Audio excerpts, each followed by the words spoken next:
It's Monday, the 6th of June, 2016. I am Robin Yellow, and this is Techtasm episode 18. The odds are that we are not in base reality. And with me again, because nobody else is as cheap, is James Woodall. I think I'm good value. I think you'll find. You are. 3p per episode. 3 pence, 5 cents. Will I ever see that 3 pence? You will eventually. I'm giving it to you in the form of a debenture. Okay, lovely. Claimable in 2025.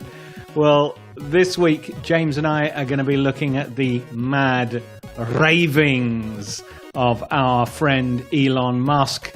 We'll be having a look at some Nintendo virtual reality nonsense. And Robin meets a famous person. All that and more coming up in this week's episode, and we'll be judging all of these stories to determine if they are techtasms, which our definition is a blend of tech for technology and tasm for phantasm, something that exists only in a person's mind, and there's plenty of that this week.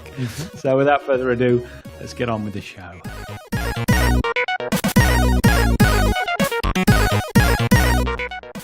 I got this in Game Informer from Hayley McLean, but it's all over the internet. The odds that we are in base reality is 1 in billions, says Tesla founder Elon Musk. Now, we all know Elon Musk, James, the CEO of SpaceX and Tesla Motors. And he was asked a question at the Recode Code Conference this week that sought his opinion on whether there was a possibility of that life was an elaborate simulation created by an advanced civilization. Put more simply, could life just be a video game? Well, the answer may surprise you. Now, I've given you that quote there, James, and he also went on to say that due to the current rate of progress, games are likely to become indistinguishable from reality, and thus, from his point of view, a future mankind may reside in a video game, or could in fact be residing in a video game now. And he puts the odds that that's not true as 1 in billions. What has he been smoking? Well, I mean, this reminds me of The Truman Show, that great film from the late 90s. Awesome times. I don't know. It's probably really good, I suspect. I mean, if he's coming up with something like that, he must be completely off his head. Well, he says this seems to be what the data suggests, that arguably that we should hope that it's true, because otherwise, if civilization stops advancing, then this may be due to some calamitous event that erases civilization.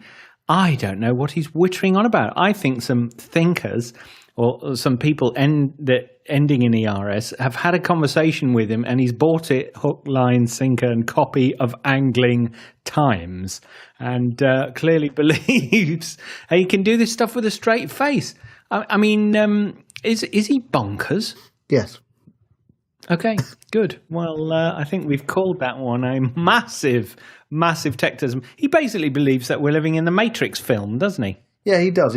And I think we've all had that. There's a syndrome for it, isn't it, when you believe that you're, in some kind of virtual reality or whatever. It's all a very interesting concept, but why is this headline? If this was anybody else, it would be dismissed as ranting, angry man, shouts obscenities in the street corner. I mean, who cares? But well, look, the only reason that we listen to Elon Musk, of course, is because of the ventures that, and obviously, it's not personally Elon Musk that has made Tesla Motors and SpaceX a success. It's the individuals, the people, the engineers, the believers that work for him that deliver his dreams and turn them into action. And I think that what we all love about Elon Musk is the fact that he knows no boundaries and therefore allows us as humanity to express ourselves in mad, bonkers ways. But honestly, I don't know what's going on here. How old is he? He looks like he's got all his own hair. Is that an achievement? That doesn't mean anything these days, though, does it? This is very true. He's probably rich enough to be able to get some implanted from the baby elks or something. I don't know. According to Wikipedia, he is 44. 44. So we've got another 20 years of this madness to come. Yeah, definitely. But Techtasm written all over it. So in Video Game 24/7, Sherry Said has written about Nintendo's future console. What's that one? Well, I've never heard of it. it's called the Nintendo NX at the moment, which I guess means next generation or something. What's really odd about this console, and we'll get to the meat of the story later, is the fact that Nintendo openly admitted they were building the console middle of last year, basically in response to the absolutely terrible sales from its current console, the Wii U. Have you got a Wii U, Robin? Well, no, we've got the first generation Wii. Yeah. That, like everybody else, we bought it and we bought that board you stand on, and we bought the motion controllers and played it about 8 times, and then it's in the bottom of a cupboard somewhere. Of course. Well, the original Wii sold over 100 million units. Did it really? It was clearly the winner of last generation consoles by a long shot. It was so well done. The Wii U, however, has sold 10 million. And just to put that into perspective, not only is that a tenth of what the Wii did, now, of course, it's not been out as long as the Wii, the GameCube, the predecessor of the Wii, which was also deemed a flop, did 20 million units. So the Wii U is just not doing very well at all. Maybe they've got this sort of TikTok thing going on where one's a hit, one's a flop. Yeah, perhaps you'd think somebody in marketing would try and fix that, but yeah, I mean you're possibly right. That could be it. But what form factor will it take then? Will it be the same as the Wii U? Because I think the Wii U had a sort of video screen in the hand controller. Yeah, it did. And I have a Wii U and I own one game for it, which is Mario, and it's fantastic for Mario. But when you've played that twice, that's kind of enough. They haven't really said anything about the Nintendo NX, and the reason for the story is supposedly they're delaying it to introduce VR. And well, that's interesting from 2 angles. Number one, because, of course, the idea that Nintendo's working on a VR console is really great. Number 2, Nintendo are famously known for being a generation behind in their technology. The Wii wasn't a particularly powerful console, but it did something a bit unique and a bit different. The Wii U, again, had the same processor as, I think it was a PlayStation 3. Style. So, they were always a generation behind in their tech. So, but that was deliberate, wasn't it? Specifically because the market they went for didn't require those leading edge, cutting edge graphics. It's possibly that. But if you remember with the Nintendo 64, they held on to the idea of having a cartridge a lot longer than everybody else did. But if you take a look at this from the other side, the idea that they're adding in next generation tech, and I know VR is not next generation, but VR done well is next generation. Yeah. I think that's really fantastic. Nintendo need to do whatever they can to play catch up. They started doing smartphone games now, which they never said they would do. I think to prevent themselves from going the way of Sega, which was once a very popular leading console manufacturer to a software company, they need to do something really great, and maybe this is it.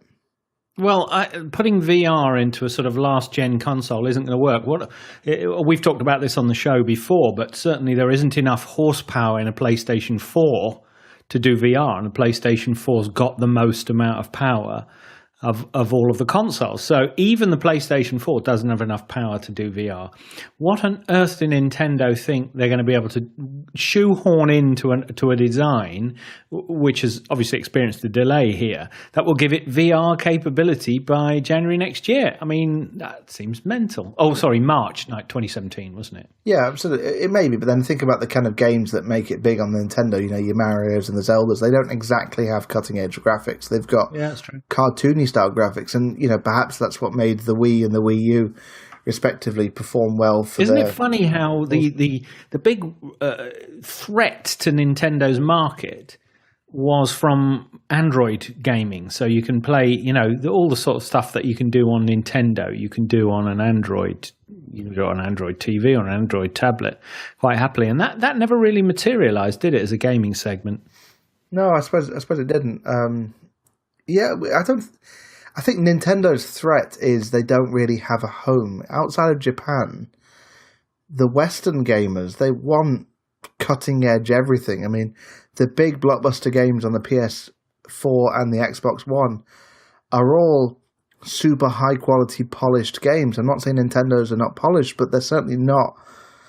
They're nothing technologically fantastic. I couldn't tell you what was great about the latest Mario and why it couldn't also run on a Wii as opposed to a Wii U. Well, all of the Nintendo's games could run on any console, and I think they're missing a trick by preserving that just to their own hardware. There was some talk of them putting out an Android app. Did they do that? They have. They've got one. I don't know if I'm sure it probably is Android. They've got one smartphone app, and they've got another one coming soon. But they're not any of the big ones. It's not Mario or Zelda or any of the big like guys. Miitomo or something, wasn't it? Yeah, it's just something weird. But I don't know. I've got a lot of respect for Nintendo. I really enjoy playing their first-party games, but I don't know if I'll be buying another console just to play Mario. It's a bit of an investment. Yes, and that's the danger, isn't it? That they'll repeat the mistake of the Wii U. So, because this is Techtasm, it's nice to ask the question. Do you think the Nintendo NX will feature VR? Because, of course, this is a rumor story. So, Yes, I think it will, in the same way that the Microsoft HoloLens and, to a lesser extent, the early versions of the Oculus Rift had low levels of processing power, which could be delivered in a sort of lightweight, low-power headgear. I think it will feature the ability to do that, but I think it's simply because they'll have had a board meeting and somebody had said, if we can't do VR, we might as well shut up shop. And they said, right, let's shoehorn some VR into it. So I actually think this one's going to happen. Okay, good stuff.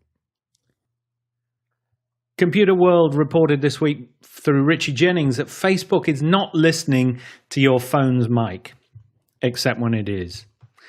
Now, let's just get the facts out here. There were some individuals that have reported that Facebook may or may not be listening to your microphone. So Kelly Burns, mass communication professor at University of South Florida, said that she discussed certain topics around the phone and then found that the site appeared to show relevant ads. And this claim chimed with anecdotal reports from other people mentioning the same thing. Facebook then said, categorically, we do not use your phone's microphone to inform ads or to change what you see in the news feed. We don't show ads based on what you're talking about out loud. We only access your microphone if you're using a specific feature that requires audio. Well, that seems fairly clear, doesn't it? Mm-hmm. Now, Zoe Kleinman reported that Professor Burns has now denied saying that she believes Facebook is listening to people. I never made the claim that this is happening or that my one experiment was in any way proof. I never said Facebook can hear you. But subsequent to that, she has since heard from people who believe it is happening to them. James, what's going on here? Well, it's no secret that Facebook use intelligence about you to determine what ads to display, right? They track what you do on the internet and therefore they know what you're doing.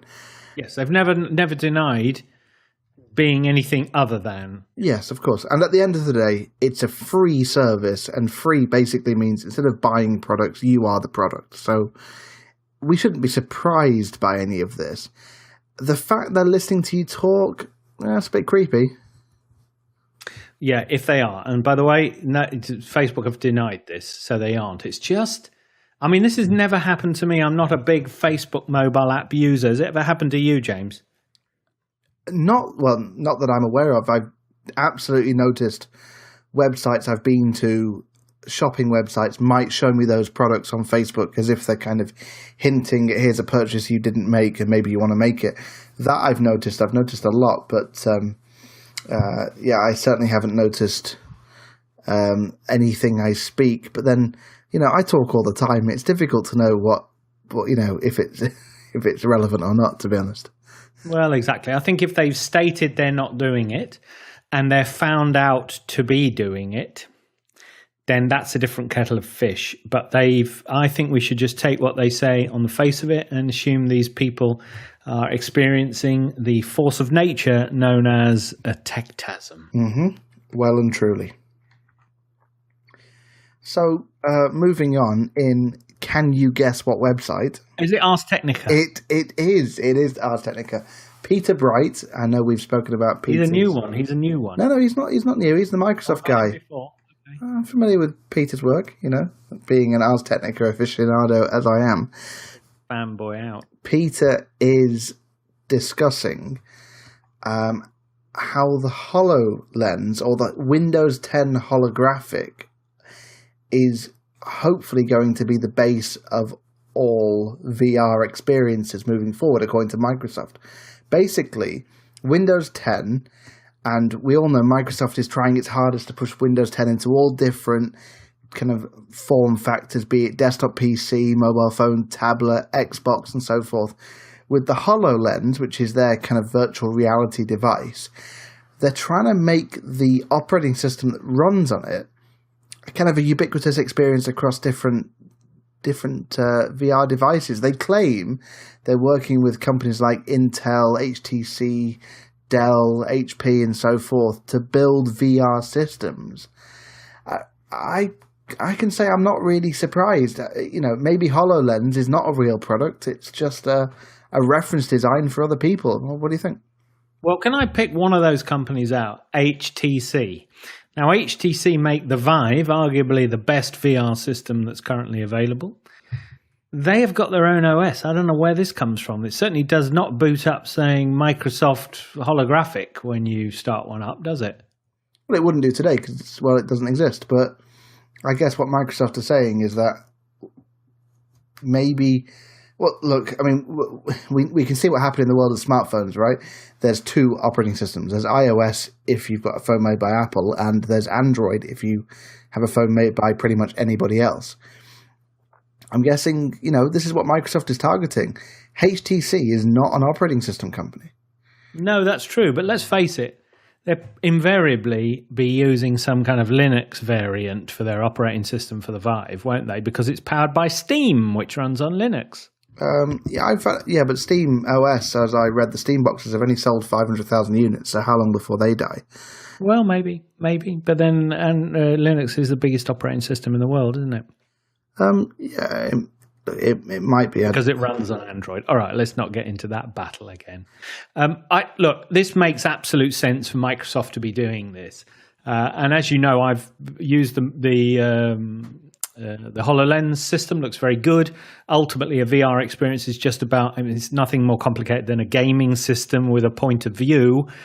So I'm not sure what the complexity is. I'm not sure what complexity Microsoft is hiding from these companies, because once you've got the game engine, you've got a point of view. Let's take the Unity engine, for example. Yeah. Once you have the Unity engine, you can place a point of view inside it, and the rest's done for you. Whether you're using VR or whether you're using a games environment with a sort of window into that virtual environment, it really makes no difference to the engine itself. It's then just a question of horsepower. So I'm not really sure what problem Microsoft think they're trying to solve here. Well, what's interesting is, one of the things they're highlighting are things like they've got a web browser, they've got the store, and, the NT kernel is pretty damn good. So, I think there are a couple of things. I mean, I think what this does is, like what Android has done with the smartphones, it's going to allow OEMs to build VR devices at all price points. And they've got one common platform. I mean... Yeah. Well, I think it was inevitable that they would do something like this, and good on them for having a go. But I think that actually the predominant system will probably, I don't think one will arise for a while yet. And it could be that it's Android Daydream, or it could be it's Steam, or it's the Unity engine, or... any one of the gaming environments rises as the predominant way of doing this. But I think they needed to have some skin in the game just to remind everybody that they are in this space. Of course, like everything, Microsoft's strength is in the enterprise and not the gaming and entertainment market, though you could argue Xbox. Xbox is a massive part of the gaming environment, which it is. this could be tying up the fact that it's unclear how VR will work with Xbox. So these two things together may be interesting. So I think this is a real thing. It's a real for me, definitely. It is. Right, before we move on, James, to our final story in your favourite publication, I just wanted to mention to you that as a little follow-up to a story we did a couple of episodes ago about the Riversimple Rasa. Now, if you recall, this was a car with a tiny, tiny hydrogen fuel cell in it, and it was a battery electric car, two-seater car made in Wales, which had supercapacitors in the front of the car, of the vehicle, which were used to recover up to 50% of all the braking energy, and it had in-wheel motors. Do you remember, James? Yeah, absolutely. Yeah, awesome stuff. Well, now, Robert Llewellyn over at Fully Charged did an interview with Hugo Spowers, who's the technical director over there at Riversimple, a fantastically passionate and educated person. Who's heading up their technical development. And I was in Oxford at the weekend and managed and bumped into him. Unfortunately, I didn't record anything we said, so I can't play it back to you. I'm really sorry, James. No. Terrible reporter on out and about. But I just wanted to share a couple of things that he said. One was he was sharing some information about recoverable braking. Now, as you remember, there's an in-wheel motor on each of the four wheels, which is used to recover the electricity. And over 50% of the electricity in the Riversimple Rasa is recovered. So that's over 50% of the energy is recovered. Now, that's a hell of a lot of energy if you think about it, given that most energy when you're driving a car is being used to accelerate the mass. That was the first thing. The second thing he said, which was fascinating, was because I said to him, now, do you know what a transmission transaxle is? No. So it's the thing that takes the power from the engine and propels it to the wheels, pretty much. It's a sort of system of gears. And then when you're going around a corner, the outside wheel has to go a little bit faster than the inside wheel. You with me? Yeah, makes sense. Yeah. Okay. And this is to prevent, well, all sorts of nastiness, like loss of traction. And I said, well, how do you handle that if you've got no transmission as such? You've just got electric motors in the wheels. And he said the computer just measures torque. So it's all to do with torque. So it naturally works itself as you turn around a corner. It's all to do with the amount of torque that's being put through each wheel is just balanced, and everything else sorts itself out. So so they've taken away all that complexity of having to have an axle. The wheels are literally just bolted onto the side. Fascinating. Anyway, the reason I mentioned it, and I've got a lovely selfie there, which I shared with you, James. Yes, Can you see that? Yes, you did. Of me, grinning gormlessly into the camera. I think that one might make it into the YouTube video. Oh, that would be fantastic. But the reason I mention it is because they've got an investment opportunity at riversimple.sharein.com/invest, where you've got an opportunity to have some bunts and bonuses, access to the car, have a ride, a private show day, that sort of thing. And they were really talking about their €2 million grant from the EU and some investment that they'd recently got from other people. It looks like this thing's real. It's going to take off. And I was really, really impressed talking to Hugo Spowers. His passion really comes across. He's in it for the long haul. I said to him, do you have an exit strategy? Do you want to build up to a certain size and then sell to one of the majors? He said, no, I'm in it for the long haul. He's there to sell transportation, eco-friendly transportation, which does not have all of the burdens that the big motor manufacturers have of selling you something that is too big, too heavy, and too resource intensive, consuming too much fuel, polluting our streets, etc., etc. So he knows it's going to be a long journey before that hydrogen infrastructure is in place, but actually his eco-thinking goes into all their designs. They had multiple designs, which they actually showed me, including a four-door family car and a van as well. Oh, so wow. They've got big plans. Great. Brilliant. Inspirational. Talking of cars, in our final story, I know you love car stories, but I know you love Ars Technica more. Yeah. Ars Technica reported this week Jonathan M. Gitlin. Have we had him before? I think we have. We've probably had all of them, I guess. We've probably had all. Statistically, it's very likely, where he reported this week that Paris is banning pre-1997 cars from its streets on weekdays. Now, what the heck is all this about? Well, I guess it's some kind of environmental thing. They want to ban older and more polluting vehicles from the streets, which, I mean, I can see it makes a lot of sense. And, who better but the French to, enforce some kind of rule that basically says it's our way or the highway. Yes. Quite literally. So. Well, apparently Paris has experienced horrific air pollution in the last few years. And the article here mentions a massive spike in March 2015 that saw the city's air quality drop lower than that of Beijing, the absolute nadir of pollution and clean air, in my opinion, or by reputation anyway. And after trying out temporary restrictions to vehicle traffic, where I think they did a scheme where if your registration ended in an even number, you could drive on, Mondays and odd number on Tuesdays. They were alternating the days that you were allowed to drive in the city. They've now obviously landed on this scheme of restricting or banning old cars, which I presume is where the problem is. It's brilliant. This is absolutely fantastic. I spend a lot of time in London, and it's the amount. I mean, the thing that annoys me, the taxis, they're all diesel. Yes. It's terrible, absolutely terrible. It's just really, they're really old disgusting. Smokers as well, aren't they? I mean, they're like industrial or agricultural engines. I don't know what they are, but they're all chucking out smoke out the back. It's pretty horrible. So, fair play to Paris for doing this. This is going to be fantastic. I think if they can do that, because when the Volkswagen diesel scandal came out, I decided to look at the different standards, Euro 1 through Euro 6, and Euro 1, which is, I guess, all the cars that are covered in this particular ban, the emission standard, they're night and day compared to Euro 5, Euro 6. It's absolutely incredible, the amount of just rubbish they pollute and throw out. And it is the dangerous chemicals like NOx and SOx, which are the ones the silent killers that give your children asthma and cause long-term health benefits. And certainly, the Parisians love their cars, and the 30,000 diesel and petrol cars are going to be affected by these rules. 30,000 of them.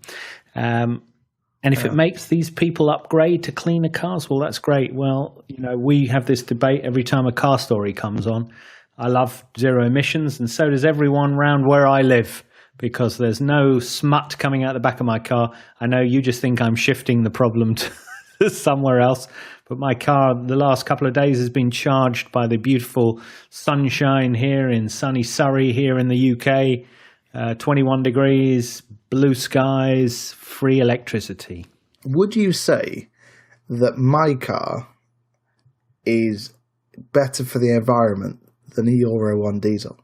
Oh, definitely, yeah. So, petrol car. You've got a late model German petrol car, which has probably got some engine management in it to reduce, to improve the leanness and efficiency of the burning. I would have said yes. Okay, so therefore I'm being eco-friendly. No, in no way are you being eco-friendly. I won't shock our listener with how many litres above what you actually need your car has got, but it would turn your hair grey. So I think good on Paris. This one looks like a good one to you, does it? Yeah, it's perfect. This is absolutely brilliant. This is the thing that should happen, and I really hope that other cities, specifically London, because I'm there a lot, as you are, takes heed as well, because, crikey, this is amazing. It's the way forward. Vive la France and vive l'Union Européenne. Everybody get out and vote on the 23rd of June. It doesn't matter how you vote, just make sure you do vote.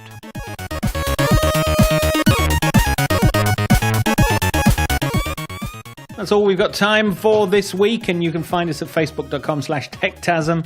Subscribe using your favorite podcatcher, and contact us at feedback@techtasm.com. We record every Tuesday at 2100 BST GMT. This is why this week's episode is being recorded on a Monday. So watch out for next week's episode. This is me, Sir Robin Yellow. And me, Mr. James Woodall. Asking the question, is it real or is it just a Techtasm?